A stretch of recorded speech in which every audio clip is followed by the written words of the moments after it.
how do you, with technology in children, how do we sort of wean them off it? Because kids are now used to mobile phones, tablets, PlayStations, all sorts of games. So how would you recommend to wean them off that and to have a more stable life? Jazakallah khair. So this is a very serious issue. You know, television, tablets, TV, these kind of things.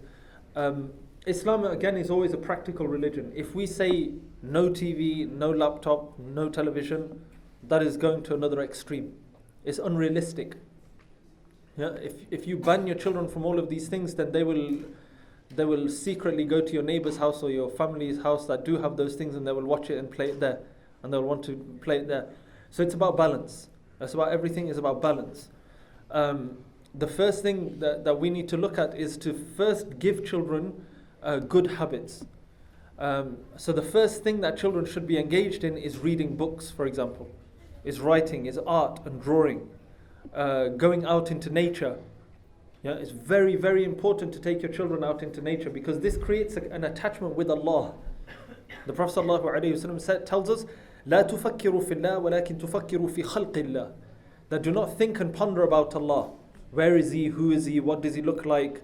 Etc. etc. Because your brain can never arrive at those answers. But ponder on the creation of Allah subhanahu wa ta'ala.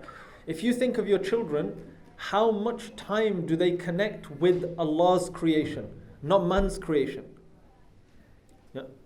At least in the olden days, houses were made out of mud brick, still Allah's creation. They would see leaves of trees and they would sleep on the dried leaves of trees. That they were connected to nature.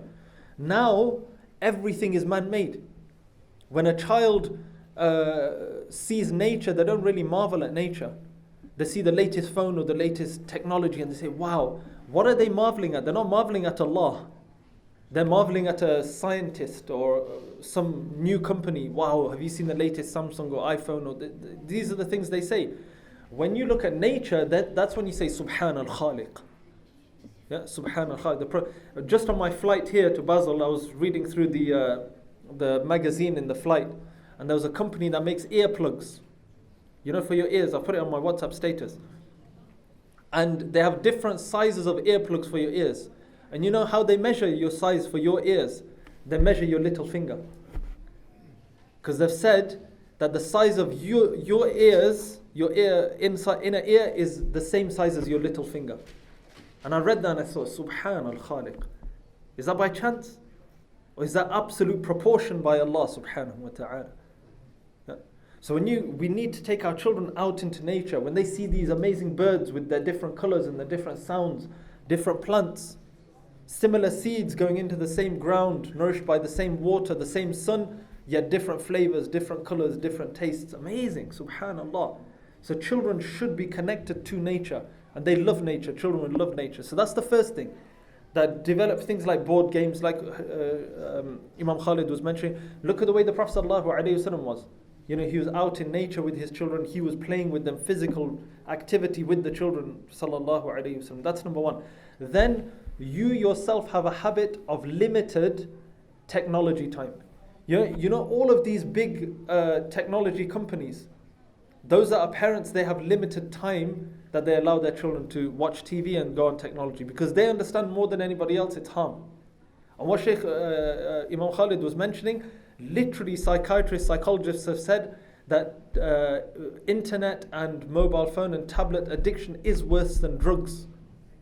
One of them recently said, he goes, it's better for you, and we're not telling everybody to do this, I don't want you to get me arrested.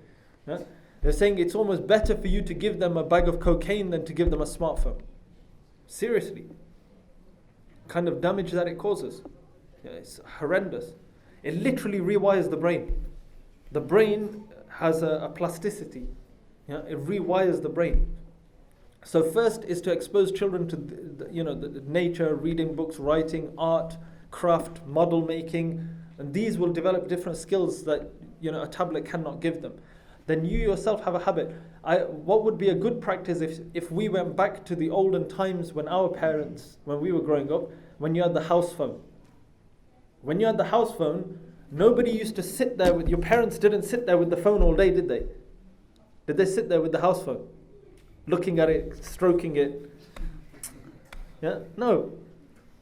When it rang, they went to it. Otherwise, they sat there, leave it. That's how we need to go back to. We need to go back to that time. That we go to the phone when it's necessary. And good practice is that you have specific time. Some people think that if I get a WhatsApp message and I don't check it within 5 minutes, my phone will explode or something. Yeah?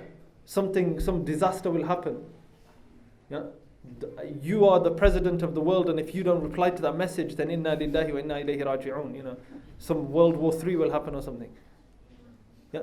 Have specific times. If something is really urgent, the person will call you. Class will call you. Otherwise, leave it there at night, or have 2 sessions maybe. At night, set a time, half an hour. I will reply to all of my WhatsApp messages. I will reply to my text messages. That's it. You know. So you need to have discipline when it comes to your mobile phone in front of your children. Young children should definitely not be given a stupid phone. Definitely not. Very, very. You know, some people say when I say this to them, they say, yes, but our children, we need, you know, they go to school and we need them to be safe and we need to know where they are. That's fine. Give them one of those old phones. They can call you only. You can't go on YouTube and Facebook and those kind of things on those phones. All you need, if you want a phone for emergency, where they can call you and say, I've reached school or I've reached college or I'm coming back at this time, give them a simple phone. This phone is dangerous. Yeah? With this phone, they can commit haram and you won't even know. Yeah? It's shocking. In England now, shocking the kind of videos that Muslim boys and girls are sending to each other. Fact. Yeah? And it's not their fault.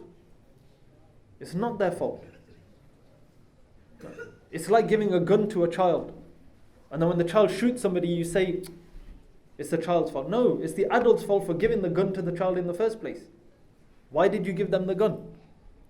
You know, in America, with all these shootings and everything that are taking place, like, why did they let these people have guns? And if they didn't have guns, they couldn't commit the crime. So likewise, this is like a gun. This is an adult tool. It cannot be given in the hands of children. It's dangerous for them. They don't know the rules. They don't know the boundaries. And they can be harmed. Somebody can contact them and approach them and they wouldn't even know whether this person is good for them or bad for them. Yeah? So we need to be careful about what we give to our children. Inshallah. So try and wean them off that. I mean, things like television, I always recommend Roald Dahl. He has a poem called Television. And you can apply that to mobile phones and tablets as well. Have a read of that, inshallah. Yeah. But definitely books is very important.